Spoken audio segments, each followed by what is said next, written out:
Hello student, आज हम लोग पढ़ेंगे क्लास 6 के साइंस के 10वीं चैप्टर।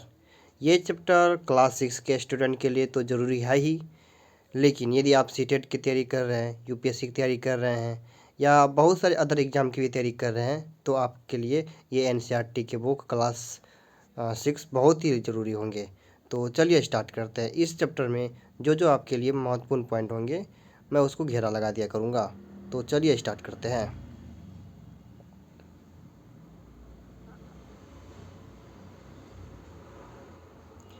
पहली तथा बोझों की कक्षा के सभी बच्चों के बीच ग्रीष्मावकाश में भ्रमण किए गए स्थानों के बारे में सामान्य चर्चा हो रही थी। एक बच्चा अपने पैतृक गांव पहले रेलगाड़ी, फिर बस और अंत में बैलगाड़ी का उपयोग करके गया था। एक विद्यार्थी ने वायुयान से यात्रा की थी। एक अन्य विद्यार्थी ने अवकाश के अनेक दिन अपने चाचा जी की नाव में सैर करके मछली पकड़ने में व्यतीत किए थे। इसके पश्चात अध्यापक ने विद्यार्थियों से समाचार पत्र के उन लेखों को पढ़ने के लिए कहा जिनमें उन छोटे पहियों वाले वाहनों के बारे में वर्णन है जो मंगल ग्रह की धरती पर चले थे और प्रयोग भी किए। इन वाहनों को मंगल तक ले जाने का कार्य अंतरिक्ष यान द्वारा किया गया था। इसी बीच पहली प्राचीन भारत के बारे में कहानियाँ पढ़ रही तथा अब वह यह जानना चाहती है कि प्राचीन काल में लोग एक स्थान से दूसरे स्थान की यात्रा कैसे करते थे। अब यातायात की कहानी देखते हैं।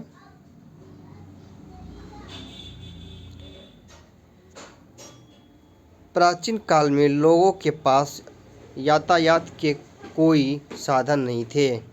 वे पैदल चलते थे तथा अपना सामान या तो अपनी पीठ अथवा पशुओं की पीठ पर लादकर ले जाते थे। प्राचीन काल में जल मार्गों के द्वारा परिवहन के लिए नाव का उपयोग किया जाता था। आरंभ में लकड़ी के गट्ठों से, जिनमें खोखली गोही का बनाई जा सके, नावें बनाई जाती थी। इसके पश्चात लोगों ने लकड़ी के विभिन्न टुकड़ों को आपस में जोड़कर नाव की आकृति बनाना सीख लिया। ये नावें जल में रहने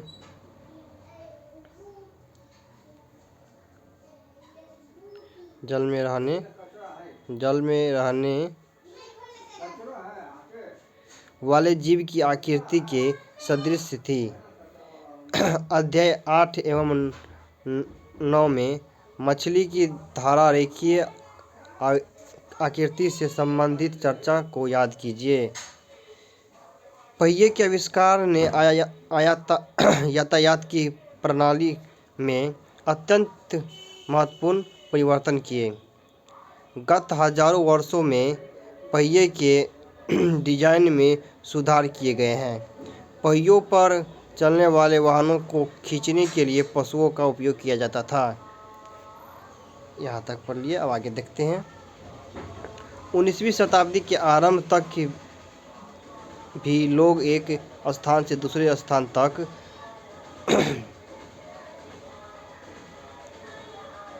परिवहन के लिए पशु शक्ति पर निर्भर करते थे।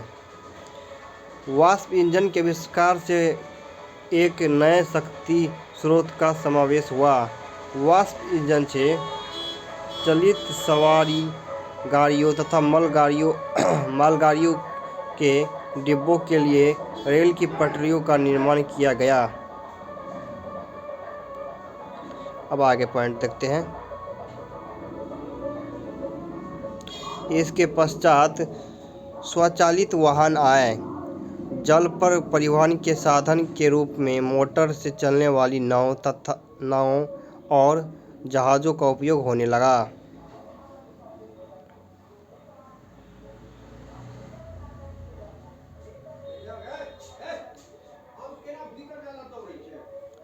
उपयोग होने लगा। 19वीं शताब्दी के प्रारंभ के वर्षों में वायुयान का विकास हुआ, जिनमें बाद में सुधार किए गए और इन्हें यात्री तथा सामान ले जाने योग्य बनाया गया। विद्युत रेलगाड़ी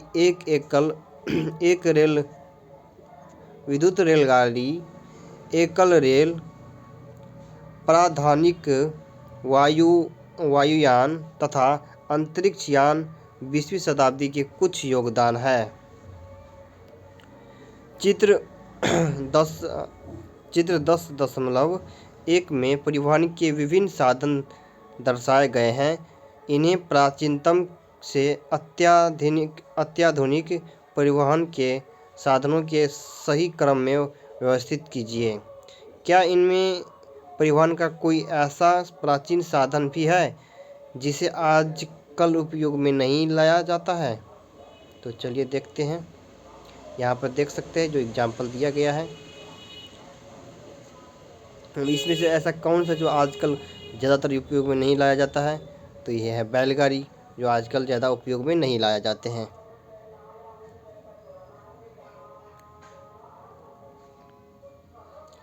चलिए अब आगे देखते हैं।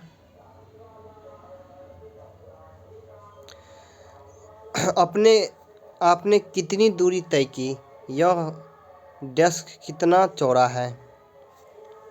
चलिए आगे पढ़ते हैं।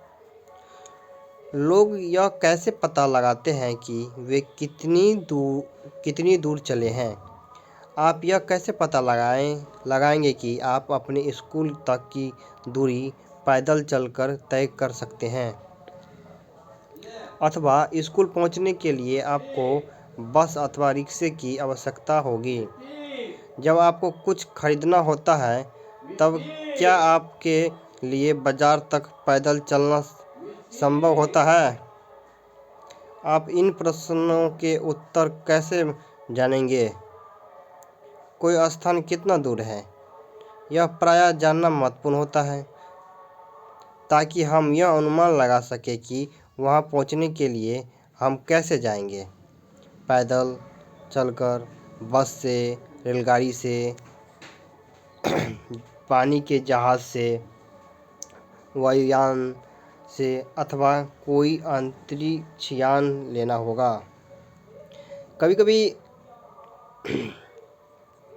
कभी-कभी ऐसे वस्तुएं भी होती हैं जिनकी लंबाई अथवा चौड़ाई जानने की भी हमें आवश्यकता होती है। पहली तथा बूझो की कक्षा के कमरे में बड़े-बड़े डेस्क हैं, जिन पर 2-2 विद्यार्थी बैठते हैं। पहली तथा बूझो एक डेस्क पर साथ-साथ बैठते हैं, परंतु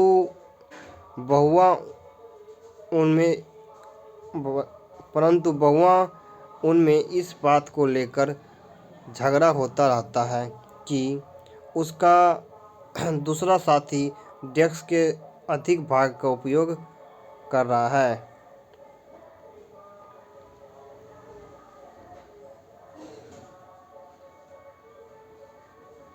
आगे देखते हैं।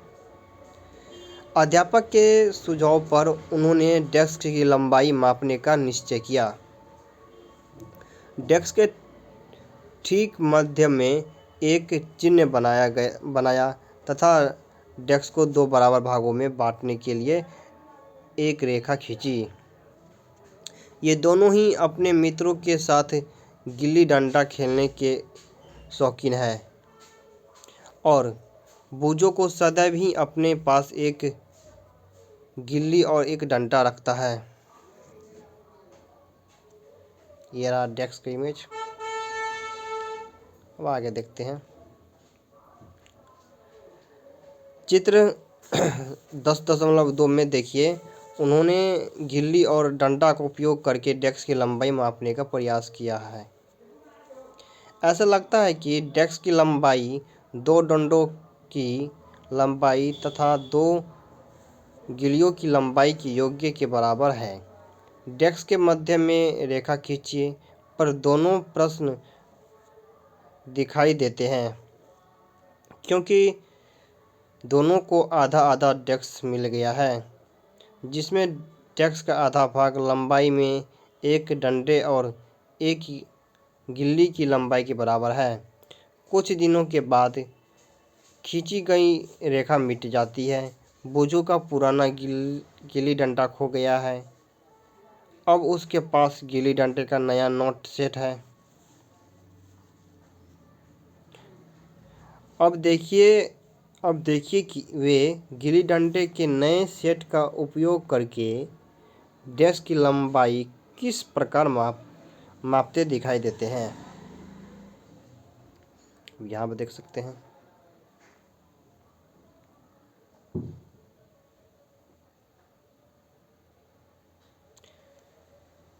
हेलो। अब जब डेस्क की लंबाई गिल्ली डंडे के नए सेट से मापी गई तब डेस्क की लंबाई पर ऐसी प्रतीत हुई जैसे यह लगभग 2 डंडों तथा एक गिल्ली की लंबाई के बराबर हो, परंतु फिर भी डेस्क का कुछ भाग बच जाता है। यह तो एक गिल्ली की लंबाई के कम है। अब क्या करें? आप पहेली और बोझों को क्या सुझाव देंगे ताकि वे डेस्क की लंबाई पूरी लंबाई माप ले? क्या वे लंबाई मापने के लिए क्रिकेट के विकेट तथा गुल्लियों का उपयोग कर सकते हैं? अथवा आप सोचते हो है कि ऐसा करने से वैसे ही समस्या उत्पन्न हो सकती है? वह एक कार्य कर सकते हैं। एक छोटी डोरी लें और इस पर 2 चिन्ह लगाएं। यह डोरी की एक लंबाई होगी। वे डेस्क की चौड़ाई डोरी की लंबाई के पदों में माप सकते हैं। चित्र 10.4 में देख सकते हैं। वे इस डोरी का उपयोग डोरी की लंबाई से कम दूरियों को मापने में किस प्रकार कर सकते हैं? वे डोरी को मोड़कर डोरी की लंबाई का आधा, 1/4 तथा 8वां भाग कर सकते हैं। अब संभवतः पहेली तथा बोझों डेस्क की यथार्थ लंबाई इस डोरी की सहायता से माप सकते हैं। आप यह भी कह सकते हैं कि इन्हें अपने ज्यामिति बॉक्स के पैमानों को उपयोग करके अपनी समस्या हल करनी चाहिए। हाँ, वास्तव में ऐसा किया जा सकता है। बोझों ने यह पढ़ा है कि जब ऐसे मानक पैमाने नहीं थे तब लोग दूरियां कैसे मापते थे तथा स्वयं भी भिन्न-भिन्न ढंगों से दूरियां मापने का प्रयास कर चुका है।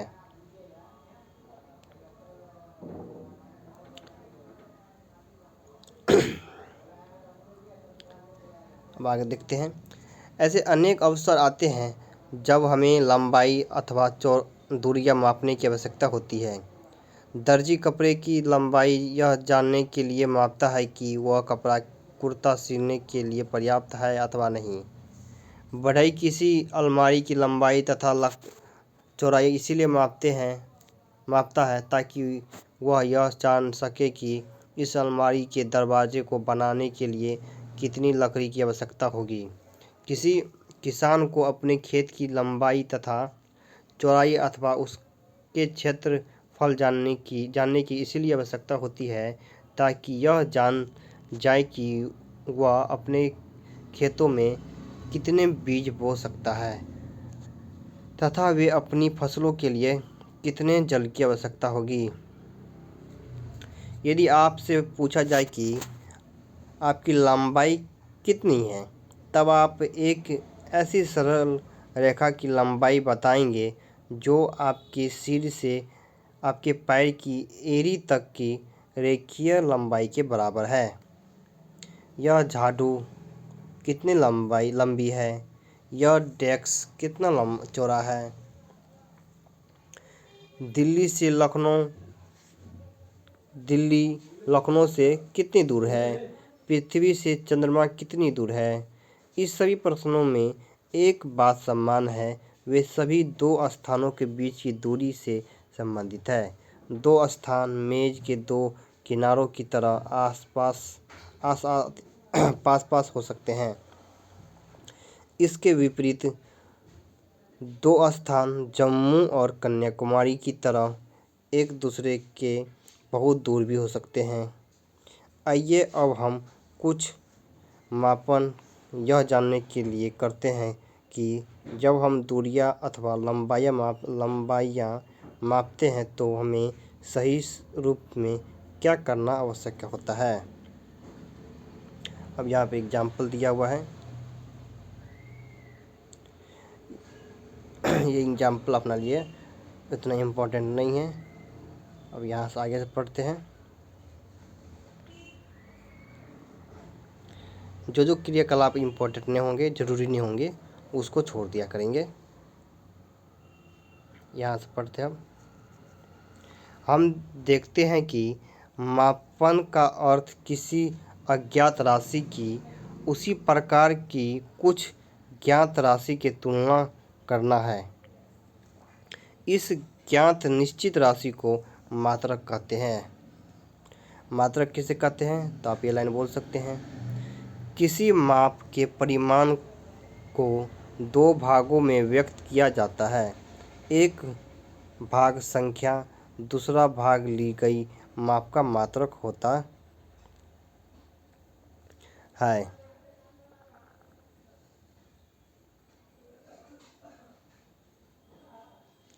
उदाहरण के लिए क्रियाकलाप 1 में यदि कक्षा के कमरे की लंबाई आपके 12 पैर की लंबाई के बराबर है तो 12 एक संख्या है तथा पैर की लंबाई एक मात्रक है जिसे मापन के लिए चुना गया है। अब इससे आगे पढ़ सकते हैं अपना लोग।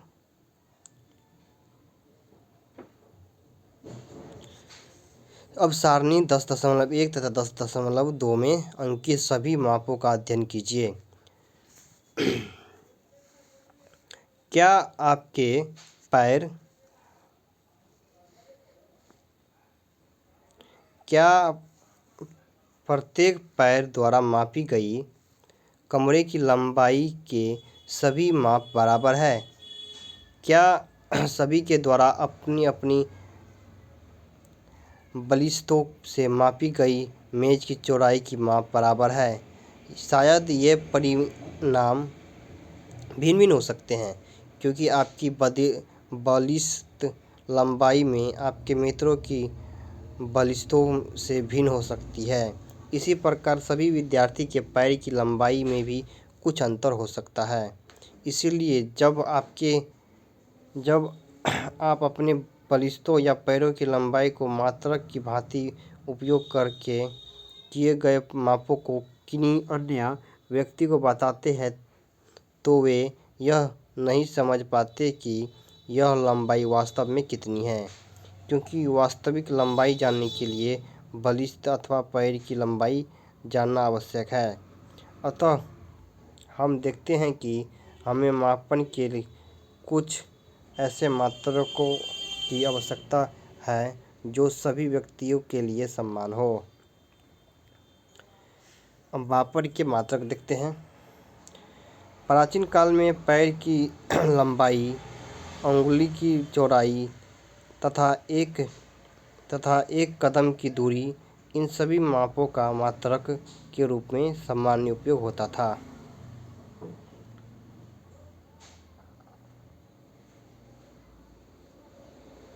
अब यहाँ पर देख सकते हैं नेक्स्ट अगला पॉइंट।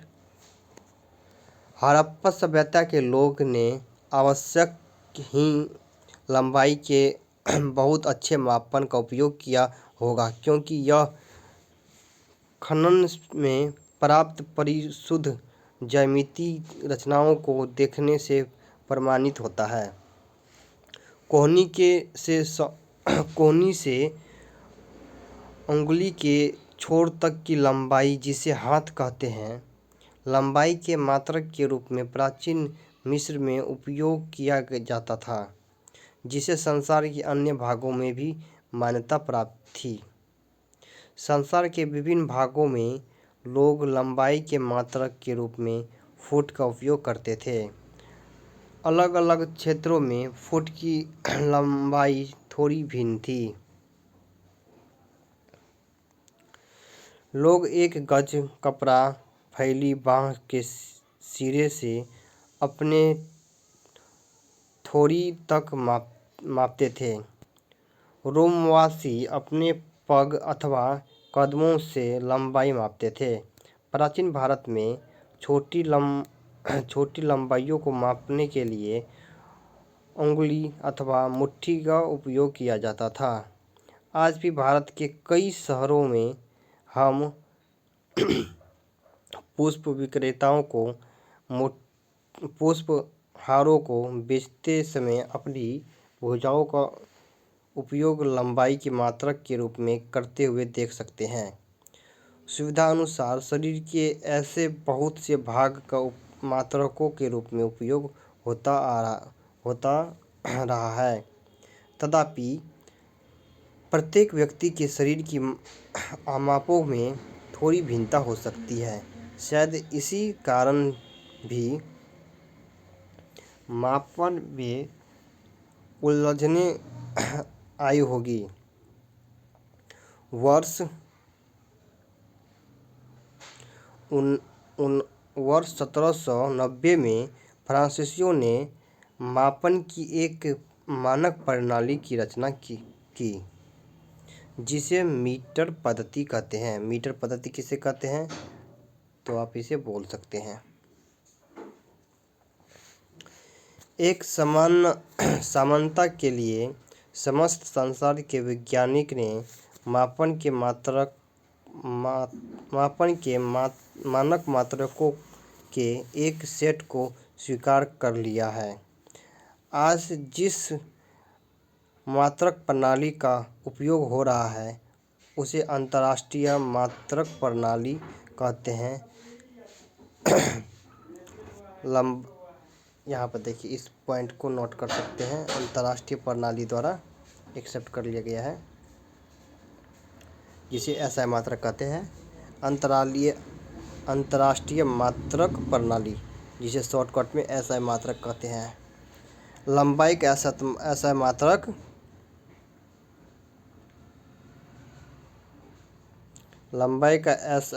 मात्रक मीटर है। ये देखिए, यहाँ पे आपको कोई पूछ सकता है, ये काफ़ी इम्पोर्टेंट है। लंबाई का SI मात्रक क्या होता है? मीटर होता है।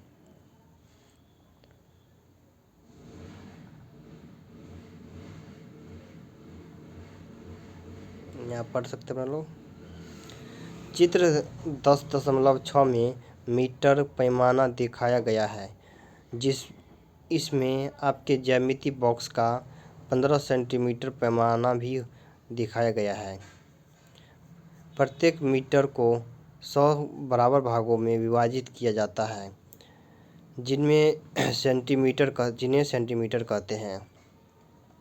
1 सेंटीमीटर के 10 बराबर भाग होते हैं, जिसे मिलीमीटर कहते हैं। इस प्रकार कोई आपसे पूछ देगा कि 1 metre equal to 100 centimetre, 1 centimetre equal to 10 millimetre.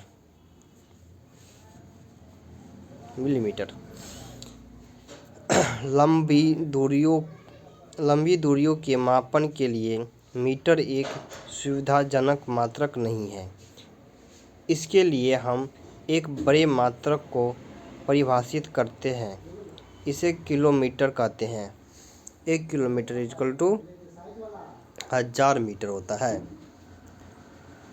अब हम अपने सभी मानक क्रियाकलापों को मापन पैमानों का उपयोग करके दोहरा सकते हैं तथा लंबाइयों को SI मात्रक में माप सकते हैं।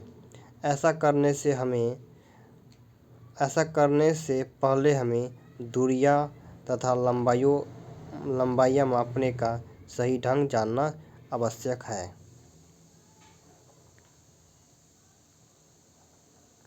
अब अगला पॉइंट देखते हैं।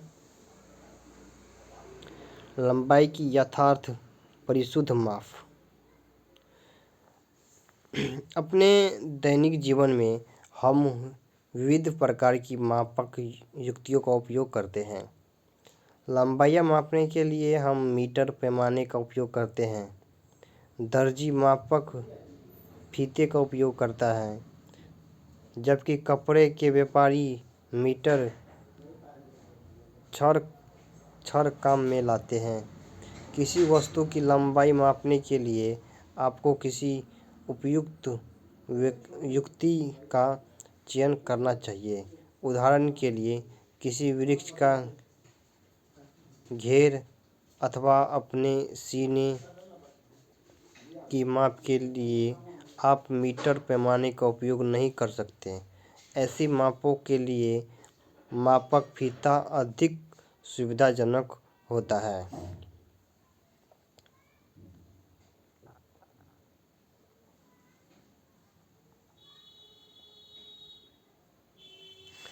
छोटी लंबाइयाँ जैसे आपकी पेंसिल की लंबाई आपके लिए मापने के लिए आप अपने ज्यामिति बॉक्स के 15 सेंटीमीटर पैमाने को काम में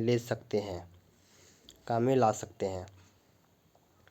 यहाँ देखिए एग्जाम्पल दिया हुआ है।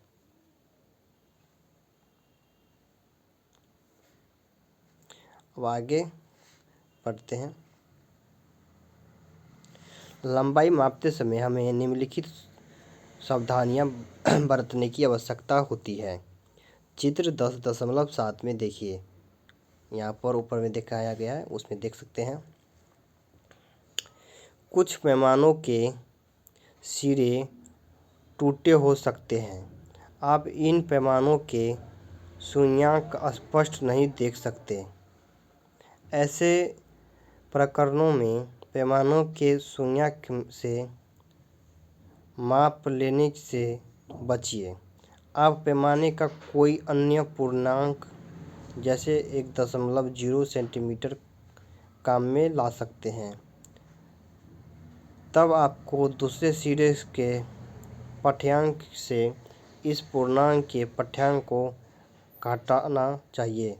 उदाहरण के लिए 10.8 बी में एक सिरे का पाठ्यांक 1.0 सेंटीमीटर तथा दूसरे सिरे का पाठ्यांक 14.3 सेंटीमीटर है। अतः वस्तु की लंबाई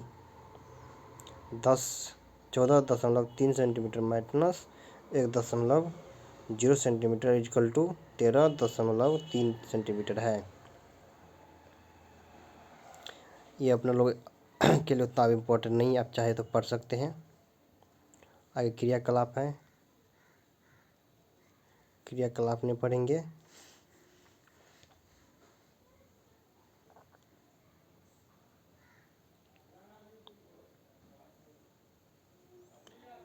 इसमें आपके लिए कुछ इम्पोर्टेंट पॉइंट होंगे तो मैं बता दिया करूँगा।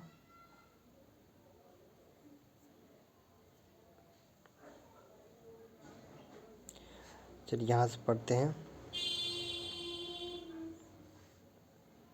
ये भी क्रियाकलाप है अपने लिए, ये पढ़ लेते हैं।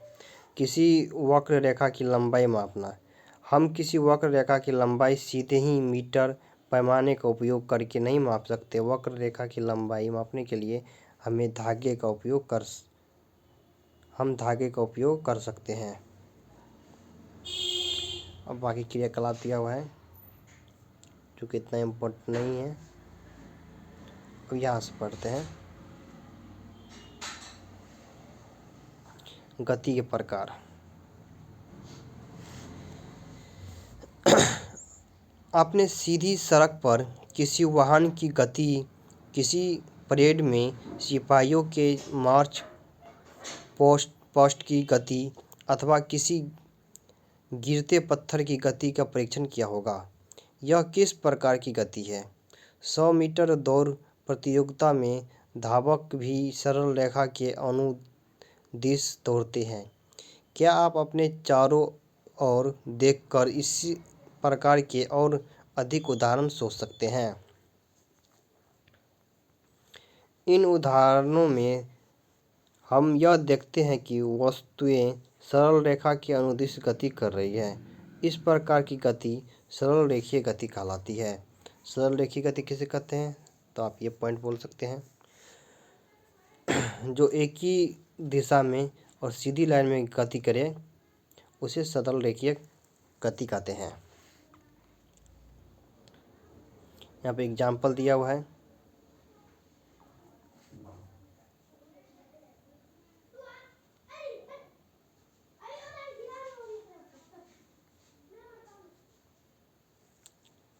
यहाँ पे एग्जाम्पल दिया हुआ है, चलो यहाँ से पढ़ते हैं। बिजली के पंखे की पंखुड़ियों पर अंकित किसी चिन्ह की गति किसी घड़ी के सेकंड की सुई की गति वर्तुल गति के उदाहरण है। अब वर्तुल गति कैसे कहते हैं वो भी आपसे पूछ सकता है। तो यहाँ पर देखिए वर्तुल गति किसे कहते हैं। चलिए इसको भी पढ़िए लेते हैं क्रियाकलाप को। यहाँ से एक पत्थर लीजिए, इससे एक धागा बांधिए तथा अपने हाथ से इसे तेजी से घुमाइए। पत्थर की गति को ध्यान से देखिए। हम देखते हैं कि पत्थर वृत्तीय पथ की अनुदिश गति कर रहा है। इस गति में पत्थर की आपके हाथ से दूरी समान रहती है। इस प्रकार की गति को वर्तुल गति कहते हैं। वर्तुल गति किसे कहते हैं तो पॉइंट नोट कर सकते हैं आप। बिजली के पंखे की पंखुड़ियों पर अंकित किसी चिन्ह की गति किसी घड़ी के सेकंड की सुई की गति वर्तुल गति के उदाहरण है। जो अपना लोग देखते हैं ना, पंखे जो घूम रहे हैं वो हो गए, घड़ी की जो सुई घूम रही है वो सब क्या है, वर्तुल गति के उदाहरण है। बिजली का पंखा अथवा घड़ी स्वयं एक स्थान से दूसरे स्थान तक गति नहीं कर रहे हैं, परंतु पंखे की पंखुड़ियाँ घूर्णन करती हैं तथा ऐसे ही घड़ी की सुई भी करती है। यदि हम पंखे की पंखुड़ियाँ अथवा घड़ी की सुइयों पर कहीं किसी प्रकार का कोई चिन्ह अंकित कर दे तो घूर्णन करते समय भी पंखे अथवा घड़ी के केंद्र से इस चिन्ह की दूरी समान रहेगी।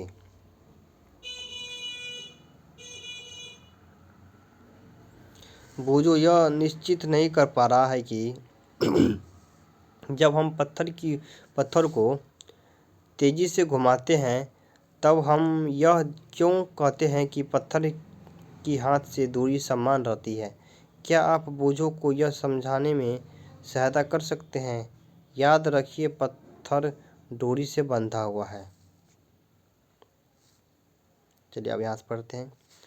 कुछ प्रकरणों में कोई वस्तु एक निश्चित समय अंतराल के बाद अपनी गति को दोहराती है। इसी प्रकार की गति को आवर्ती गति कहते हैं। आवर्ती गति किसे कहते हैं इसको आप याद कर सकते हैं। आवर्ती गति का और एग्जाम्पल बताते हैं आपको। ये घड़ी में देखते हैं ना, जो नीचे आते हैं पंडुल कहते हैं, जिसको ऐसे ऊपर नीचे एक ही स्थान पर बार बार आते और जाते रहते हैं, तो आवर्ती गति के उदाहरण है।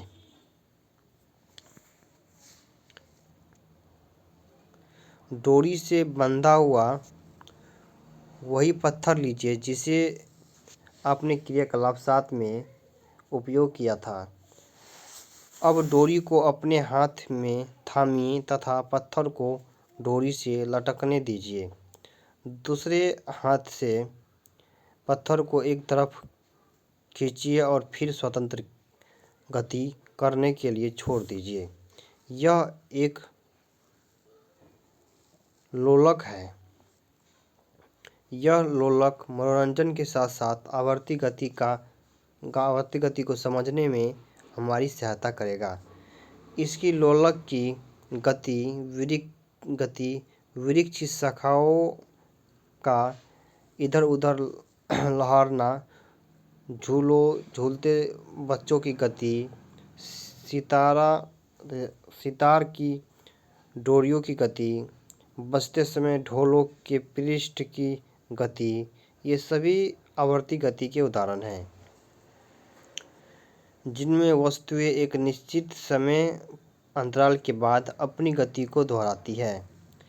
क्या आप क्रियाकलाप 5 के एक भाग के रूप में सिलाई की मशीन का परीक्षण किया था। आपने ध्यान दिया होगा कि सिलाई मशीन अपनी इसी अवस्थिति पर रहती है जबकि उसका पहिया वर्तुल गति में होता है। इसमें एक सुई भी होती है जो जब तक पहिया घूर्णन करता है तब तक निरंतर ऊपर नीचे गति करती रहती है। क्या ऐसा नहीं है? यहाँ सुई आवर्ती गति कर रही है।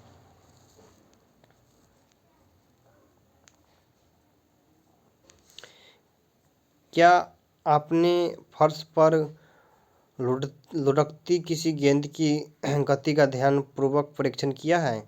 यहाँ गेंद किसी फर्श पर लुढ़कती और घूर्णन करती हुई आगे की ओर गति करती है। इस प्रकार गेंद सरल रेखीय गति के साथ साथ घूर्णन भी करती है। क्या आप ऐसा अन्य उदाहरण बता सकते हैं जिनमें वस्तु की गति विभिन्न प्रकार की गतियों का संयोजन होती है? इस अध्याय के अंतर्गत हमने बहुत से मापन क्रियाकलाप किए हैं तथा कुछ प्रकार की गतियों के विषय में चर्चा की है। हमने देखा कि समय के साथ स्थिति में परिवर्तन को गति कहते हैं। तो गति कैसे कहते हैं, तब इसी पॉइंट को नोट कर सकते हैं। स्थिति में हुए इस परिवर्तन को हम दूरी मापन द्वारा ज्ञात कर सकते हैं। इससे हमें यह जानकारी मिलती है कि कोई वस्तु कितनी धीमी अथवा तीव्र गति कर रही है। फर्श पर घोंघे का रेंगना, तितली का एक पुष्प से दूसरे पुष्प पर मंडराना, नदी का चिकनी गोल गुटिकाओं के ऊपर अपने पथ के अनुदिश प्रवाहित होना, वायुयान का वायु में ऊंचाइयों पर उड़ना, जेट पथ बनाना, पृथ्वी के परियत चंद्रमा द्वारा गति करना, हमारे शरीर में रुधिर का परिसंचरण आदि सभी उदाहरण हमारे चारों ओर हर स्थान पर होने वाली गतियों को दर्शाते हैं। इस चैप्टर यहीं कंप्लीट होता है। इसका आगे चलिए पढ़ते हैं पॉइंट जो शब्द इम्पोर्टेंट थे इस चैप्टर में। वर्तुल गति किसे कहते हैं? दूरी मापन गति, आवर्ती गति, सरल रेखीय गति, ऐसा मात्रक और मापन के मात्रक। अब ये सारांश पढ़ लेते हैं।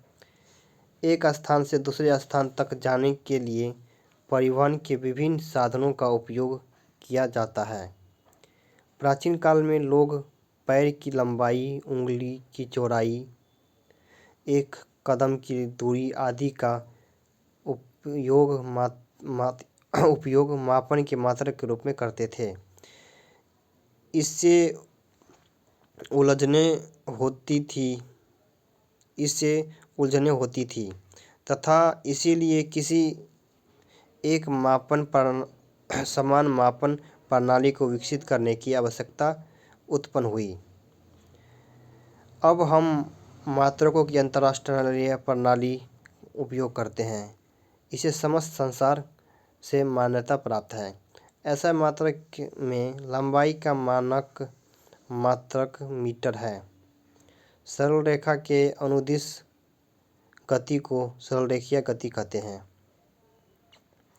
वर्तुल गति में कोई वस्तु एक प्रकार गति करती है कि उस वस्तु की किसी नियत बिंदु से दूरी समान रहती है। ऐसा गति जो एक निश्चित समय अंतराल के पश्चात दोहराती है उसे आवर्ती गति कहते हैं। इसका क्वेश्चन आंसर मैं अगले वीडियो में लेके आऊँगा, जिसका अलग प्ले लिस्ट बनेगा।